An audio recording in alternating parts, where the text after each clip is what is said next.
Sosok yang satu ini termasuk keluarga dekat yang sangat dicintai Rasulullah Sallallahu Alaihi Wasallam. كيف أصبحت يا أبا جهل؟ حتى يا أبا الفضل.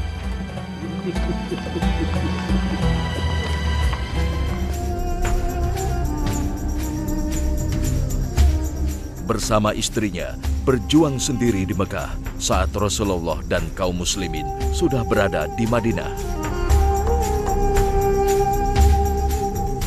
Berjasa besar dalam melahirkan generasi-generasi terbaik Rasulullah Sallallahu Alaihi Wasallam.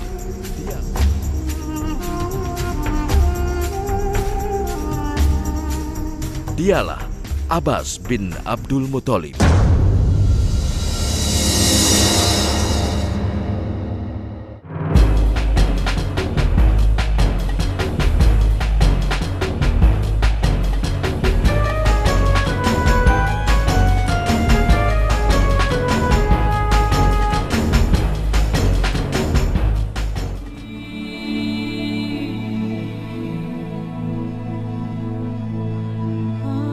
Lahir di Mekah 3 tahun sebelum tahun gajah atau 3 tahun lebih tua dari Rasulullah Sallallahu Alaihi Wasallam.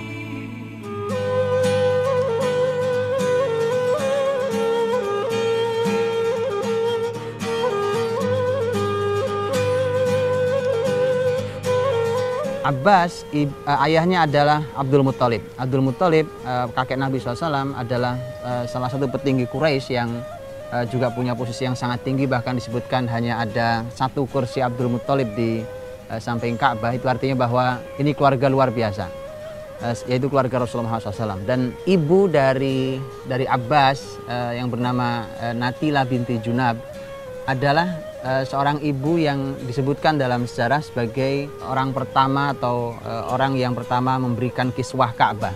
Jadi yang memberikan kain kiswah Ka'bah. Saat itu disebutkan bahwa dia bernazar, dia bersumpah kalau dia menemukan Abbas yang hilang. Karena saat itu Abbas hilang. Kemudian dia mencari-cari sampai kemudian dia bernazar. Kalau ketemu Abbas, maka dia akan memberikan kiswah Ka'bah. Dan kemudian Abbas ketemu, bisa ditemukan, dan kemudian dia memberikan kiswah Ka'bah dari sutra, kain sutra.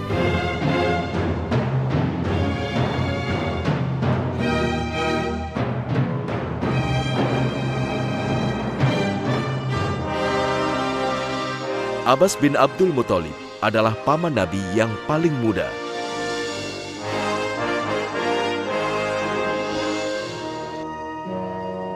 Mengingat nasabnya yang agung dari Abdul Muthalib, Abbas memiliki kedudukan tinggi di kalangan Quraisy. Ini diperkuat dengan kehidupan ekonominya yang mapan, sehingga sangat disegani. Abbas, karena dia paling muda, maka dia posisinya adalah dia tidak megang apapun di awalnya, karena ada yang jauh lebih tua dari dia. Tetapi ketika Abu Thalib yang saat itu mendapatkan amanah Sikoyah, ini merupakan tugas Bani Muthalib. Sikoyah adalah memberikan minum bagi siapapun yang datang. Abbas itu baru mendapatkan amanah tugas Sikoyah, lemparan dari Abu Thalib, ketika Abu Thalib semakin hari ekonominya semakin terpuruk. Ekonominya semakin terpuruk, kemudian menyebabkan Abu Thalib tidak lagi mampu untuk memenuhi kebutuhan air bagi tamu-tamu Baitullah. Sehingga kemudian amanah itu dipegang oleh Al-Abbas. Dan perlu diketahui bahwa menjamu makan, menjamu minum di masyarakat Quraisy bagi tamu siapapun yang datang adalah sebuah kehormatan yang luar biasa. Juga supaya kita paham gambarannya betapa orang-orang Arab begitu menghormati tamu, dan itu kebiasaan mereka. Kalau tamu datang, mereka bukan hanya menyuguhi makanan ringan, minuman ringan gitu seperti kita hari ini. Orang datang, tamu datang, mereka potongkan onta, ya, mereka potongkan kambing untuk mereka makan besar. Siapapun, bahkan bisa jadi orang yang tidak dia kenal. Tapi itulah adalah sifat baik. Jadi memberi makan, memberi minum itu adalah sebuah kehormatan luar biasa di masyarakat Arab. Bahkan itu menunjukkan seorang pemimpin itu disebut pemimpin yang hebat kalau mereka bisa memberi makan dan minum bagi siapapun yang datang. Sehingga sebuah kehormatan, itulah mengapa keluarga besar Bani Hashim yang notabene adalah keluarga sangat tinggi di nasab Quraisy, mereka punya atau mendapatkan amanah besar, yaitu memberikan minum atau sikoyah bagi siapapun yang datang. Nanti mereka juga punya tugas imaratul masjid, jadi mereka memakmurkan masjid, itu tugasnya.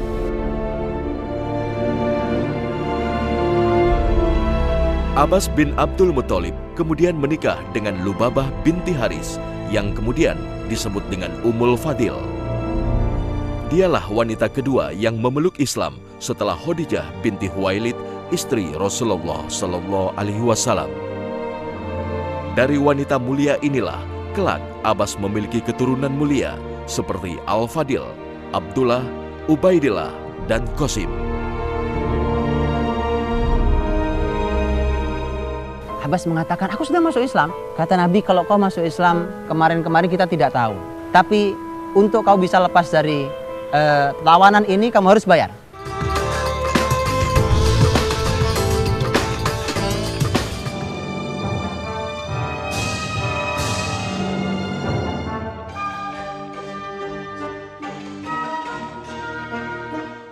Di awal dakwah Rasulullah Shallallahu Alaihi Wasallam, Abbas bin Abdul Muthalib menjadi pelindung Rasulullah dan dakwahnya, sekalipun ia sendiri belum beriman.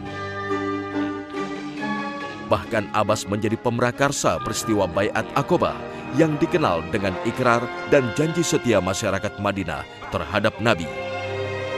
Sebuah peristiwa besar dalam sejarah Islam yang mengawali hijrah Nabi ke Madinah. تبايعون على أن يكون المؤمنون الغرباء إخوانكم والكافرون أعداءكم ولو كانوا ذوي قربى. Perjuangannya membela Nabi inilah yang terkadang membuat kesulitan para sejarawan menentukan kapan paman Nabi Abbas bin Abdul Muthalib ini memeluk Islam. Para ulama tidak tahu sebenarnya Abbas itu masuk Islamnya kapan, sehingga muncullah perbedaan pendapat. Tapi ada beberapa kalimat yang bisa kita ambil. Yang pertama adalah kalimatnya Abu Rafi'. Abu Rafi' itu adalah pembantunya Abbas. Karena Abbas orang kaya raya, ini salah satu pembantunya Abbas, Abu Rafi'. Abu Rafi' mengatakan bahwa Abbas itu sudah masuk Islam sejak di Mekah dan kemudian menyembunyikan keislamannya. Menyembunyikan keislaman itu membuat para sahabat tidak tahu. Abu Rafi' yang menginformasikan, itu pun nanti menginformasikannya. Dan Rasul sendiri juga tidak tahu. Rasul tidak tahu. Untuk itulah ketika nanti Abbas ditawan di dalam perang Badar tahun 2 Hijriah, karena Abbas ikut berangkat bersama rombongan Quraisy untuk memerangi muslimin dan bertemu di perang Badar terjadi tahun 2 Hijriah, perang Badar bulan Ramadan. Abbas termasuk yang ditawan. Saat itulah ada dialog nanti dengan Nabi. Nabi di awal peperangan sudah mengatakan kepada para sahabat, jangan semua yang hadir di peperangan ini kalian bunuh. Ada orang-orang yang berangkat dari Mekah dalam keadaan terpaksa. Disebutlah beberapa nama, ada Abul Bukhturi, termasuk Abbas. Jadi sahabat dipesan oleh Nabi, jangan bunuh Abbas. Maka kemudian ada seseorang yang bernama Abul Yusr, dialah yang berhadapan dengan Abbas. Abul Yusr adalah Muslim, bertemu dengan Abbas. Kata Abul Yusr, Abbas, saya diminta oleh Muhammad untuk tidak membunuhmu. Terus apa yang kamu inginkan? Saya ingin menawanmu. Akhirnya kemudian Abbas ditawan, Abul Yusr, dan Abbas mengatakan, ini bukan kebaikan Muhammad yang pertama. Artinya sangat memuji ponakannya. Jadi kalau kamu diminta untuk tidak membunuh aku, hanya menawanku, maka ini bukan kebaikan Muhammad yang pertama. Ditawan, kemudian nanti singkat kata dibawa pulang ke Madinah dari Badar, dan disebutkan bahwa Nabi malam itu tidak bisa tidur. Begitu sampai di Madinah, karena Abbas diikat, badannya diikat, dia merasakan sakit ikatan itu. Kemudian ada yang tahu Nabi tidak bisa tidur, kemudian ada yang bertanya, Rasulullah, kenapa tidak bisa tidur? Kata Nabi, saya mendengar suara rintihan Abbas, lepaskan dia dari ikatannya. Begitu juga tawanan yang lain. Kemudian dilepaskan, diperlakukan dengan baik. Kemudian Nabi SAW setelah rapat dengan para sahabat, bagaimana sikap para sahabat terhadap para tawanan perang Badar, yang kemudian keputusan rapat adalah bahwa siapapun yang punya harta maka mereka akan dibebaskan asal membayar denda. Yang tidak punya harta maka mereka akan dibebaskan jika mereka mengajarkan kepada anak-anak kita di Madinah ilmu baca tulis. Nah, Abbas ditemui Nabi SAW. Kata Nabi, Abbas, untuk membebaskan dirimu, maka kamu harus bayar denda. Ini pamannya, dialog ponakan dengan pamannya, tapi beda akidah. Abbas mengatakan, aku sudah masuk Islam. Jadi Abbas yang mengatakan, aku sudah masuk Islam. Kata Nabi, kalau kau masuk Islam, kemarin-kemarin kita tidak tahu. Kita tidak mengerti kau masuk Islam. Kalaupun kau masuk Islam betul yang lalu, maka Allah telah memberimu pahala yang sangat agung. Tapi untuk kau bisa lepas dari tawanan ini, kamu harus bayar. Dan ternyata subhanallah, Abbas menebus dirinya dengan bayaran yang paling banyak di antara tawanan yang lain. Disebutkan dia membayar 100 uqiyah emas, kurang lebih dari sekitar 30 gram satu uqiyahnya. Dan ini dia membayar 100 uqiyah emas untuk menebus dirinya. Kemudian dia melepaskan diri, dan setelah itulah kemudian Nabi SAW yakin bahwa Abbas telah masuk Islam, tapi Abbas pulang kembali ke Mekah. Sejak Rasulullah mengetahui keislaman Abbas bin Abdul Muthalib, Nabi tetap mengizinkan Abbas tinggal di Mekah. Padahal sesuai dengan perintah Allah, seluruh kaum muslimin wajib berhijrah ke Madinah.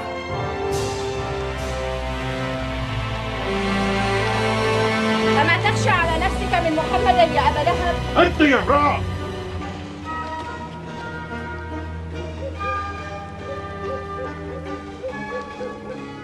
كيف تجرؤين على مخاطبتي بأبي لهب؟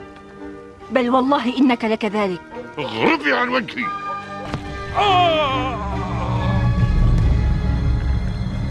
قتلتني يا امرأة! قتلني الله إن لم أقتلك. أتستضعفه أن غاب عنه سيده؟ اذهب قبح الله وجهك. Inilah peran besar yang diperankan Abbas. Ia menjadi mata-mata umat Islam untuk mengawasi gerak-gerik dan aktivitas kaum Quraisy di Mekah. ماذا سمعت يا أبا الفضل؟ عيون قريش تقول أن رسول الله يعد جيشا كبيرا لحملة كبيرة لا يدري أحد أين وجهتها. لا يدري أحد؟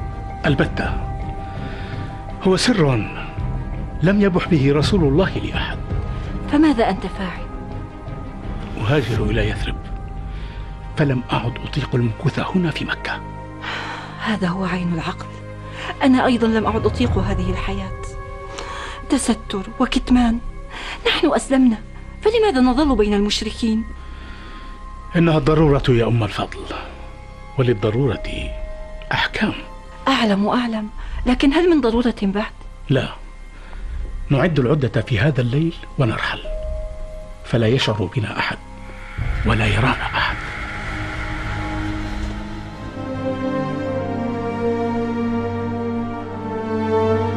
Namun, paman Rasulullah ini kemudian tetap berhijrah ke Madinah setahun sebelum Fathu Mekah atau penaklukan kota Mekah.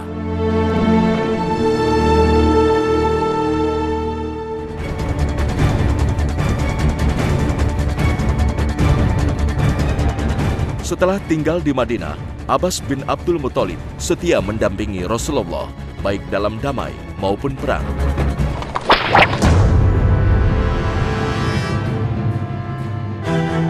Saat kaum muslimin kocar-kacir dalam perang Hunain lantaran mendapat serangan mengejutkan dari musuh, Abbaslah yang kemudian berhasil menyatukan kembali barisan muslimin hingga memenangi perang ini. يا معشر الأنصار! يا أصحاب السمرة! إلى رسول الله!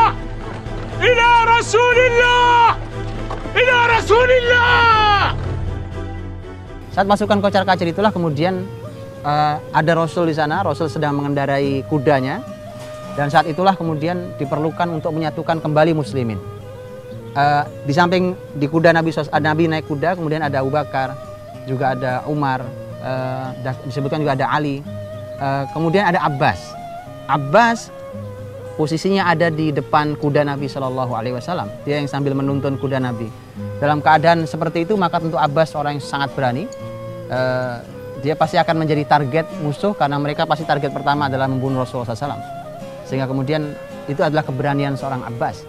Dan Abbas itu dikenal orangnya memiliki suara yang sangat keras. Jadi disebutkan Abbas kalau memanggil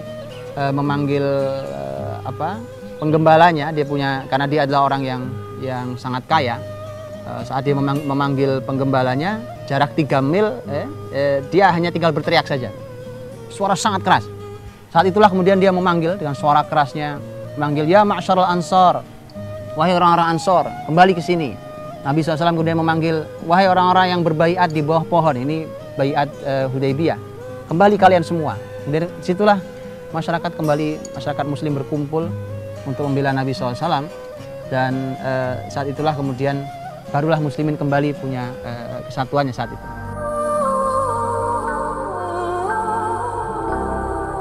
Ketika Rasulullah Shallallahu Alaihi Wasallam wafat, Abbas adalah orang yang paling merasa kesepian. Ia pun kemudian menjadi orang yang sangat dimuliakan oleh para khalifah Urasidin.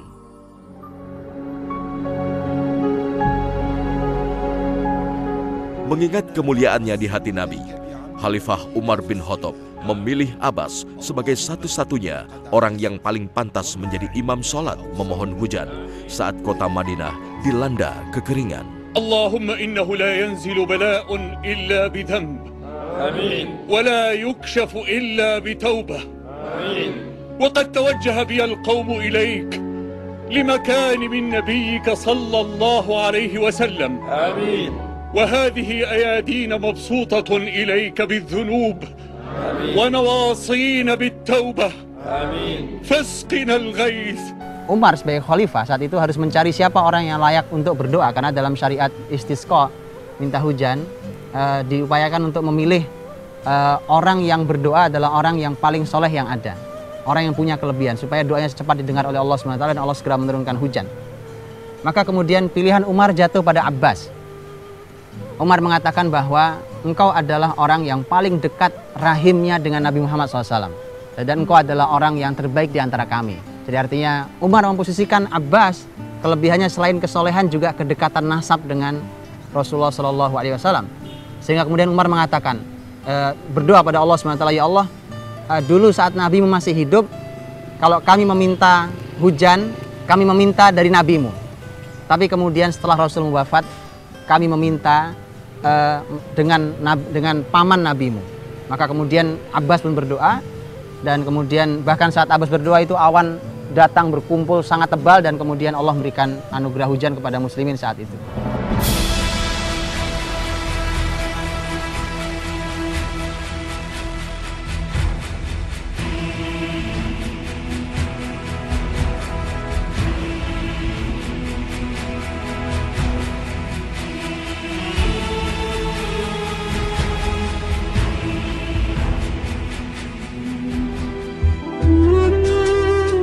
Di usianya yang ke-82 tahun, Abbas meninggal dunia pada tahun 32 Hijriah di masa Khalifah Utsman bin Affan.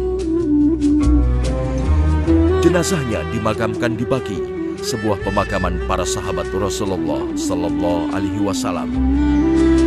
Inilah sahabat mulia yang sangat dicintai dan diridhoi Rasulullah Sallallahu Alaihi Wasallam. Abbas bin Abdul Muttalib memang dianugerahi Allah SWT harta yang kaya. Bahkan sampai dia meninggal, dia dianugerahi Allah harta. Dia juga punya banyak sekali budak. Sehingga disebutkan bahwa menjelang beliau wafat, disebutkan beliau sebagai amal solehnya membebaskan 70 budak yang dimilikinya. Dan membebaskan budak dalam syariat Islam adalah merupakan syariat yang sangat dipuji dalam Islam. Untuk itulah Islam adalah agama yang tidak menyukai dengan perbudakan. Kalaupun Islam mengatur itu karena memang hal ini terjadi di masyarakat harus diatur. 70 budak dibebaskan oleh Abbas saat beliau menjelang meninggal. Ini juga menunjukkan kedermawanan yang luar biasa dari seorang Abbas radhiyallahu anhu. Adapun Rasulullah SAW disebutkan bahwa dalam Mustadrak Al-Hakim, Rasulullah SAW pernah menyampaikan tentang Abbas. Kata Nabi SAW, Al-Abbas minni, Al-Abbas minni. Kata Nabi SAW, Abbas itu adalah bagian dari diriku. Dan cukuplah kalimat itu untuk menunjukkan bahwa Nabi tidak akan pernah mengeluarkan kalimat itu kecuali ini adalah orang yang begitu dekat dan mulia di sisi Rasulullah Sallallahu Alaihi Wasallam. Abbas bin Abdul Muttalib radhiyallahu anhu, suatu saat beliau ditanya oleh seseorang dengan mengatakan, anta akbar am Rasulullah. Sebenarnya kalimat anta akbar am Rasulullah dalam bahasa Arab sebenarnya orang ini ingin bertanya tentang usia, siapa yang lebih tua, kamu atau Rasulullah, tetapi dia menggunakan satu kosakata yang kurang pas, yaitu kalimatnya akbar. Akbar itu bisa jadi artinya lebih agung atau lebih besar. Lebih besar artinya lebih tua, tetapi kata akbar itu tidak disukai oleh Abbas ketika diperbandingkan antara dirinya dan Rasulullah SAW. Dan ini adab pada Rasulullah SAW. Kita pun harus memiliki adab seperti Abbas. Abbas kemudian mengatakan, Rasulullah akbar wa ana asan minhu. Kalau urusan yang lebih besar, Rasul yang lebih besar. Tetapi saya lebih tua. Kalimat yang luar biasa dan kita diajarkan. Bahkan Al-Quranul Karim ketika menyebut Rasulullah SAW selalu menggunakan panggilan ya Yuhan Nabi, atau disebut sebagai abdun, yaitu hamba Allah Subhanahu Wa Taala. Subhanalladzi asra bi abdihi. Segala puji bagi Allah yang telah memperjalankan hambanya. Jadi Allah SWT pun mengajarkan kepada kita bagaimana beradab tentang Rasulullah Muhammad SAW. Bahkan Abbas sendiri yang sebenarnya dia tahu apa yang dimaksud oleh orang itu, tapi dia tidak mau menggunakan kosakata yang kurang pas. Kalau masalah lebih agung, lebih besar adalah Rasulullah, tapi saya secara usia lebih tua. Ada beberapa kalimat Abbas yang menunjukkan bahwa kelahiran orang tercerdas, orang ulamanya para sahabat, yaitu putranya sendiri, yaitu Abdullah, putranya Abbas, dikarenakan juga adalah nasihat-nasihat Abbas. Ini pelajaran sekaligus buat setiap ayah. Untuk melahirkan anak-anak yang istimewa, maka harus seorang ayah memiliki kemampuan untuk memberikan nasihat dengan untaian kalimat yang baik, yang mudah dipahami, tetapi hadir dari hati yang paling dalam. Karena kalimat dalam hati yang akan sampai ke hati, bukan hanya kalimat yang tidak pernah melampaui tenggorokannya. Suatu saat, karena Abbas juga hidup di masa pemerintahan Umar bin Khattab radhiyallahu anhu, dan subhanallah putra Abbas yaitu Abdullah yang usianya saat itu baru 15 tahun mendapatkan posisi yang sangat tinggi di pemerintahan sebagai seorang ilmuwan yang memberi nasihat, memberikan masukan terhadap kebijakan negara. Melihat itu, maka kemudian ayahnya memberikan nasihat. Melihat posisi yang tinggi anaknya di pemerintahan itu yang baru berusia 15 tahun. Dia mengatakan bahwa inna hadzal rajul qad adnaka wa akramak fahfad anni thalathan. Khalifah ini, Umar ini, aku lihat begitu memuliakanmu, nak. Maka nak, ingat-ingat 3 hal dariku. Yang pertama adalah jangan sampai Umar sekalipun menjumpai kamu berdusta. 1. Jika orang yang terpercaya, hati-hati cacat karena dustamu. Yang kedua, wala tafsyan lahu sirra.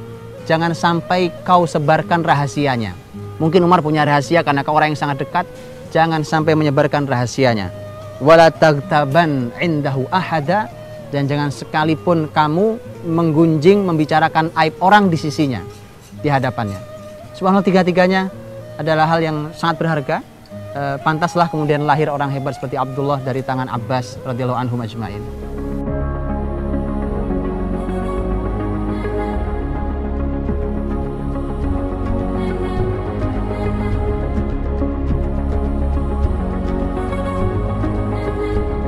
Dari keturunan Abbas bin Abdul Muthalib inilah kekhalifahan Abbasiyah di Baghdad, Irak berdiri tegak hingga 5 abad lamanya.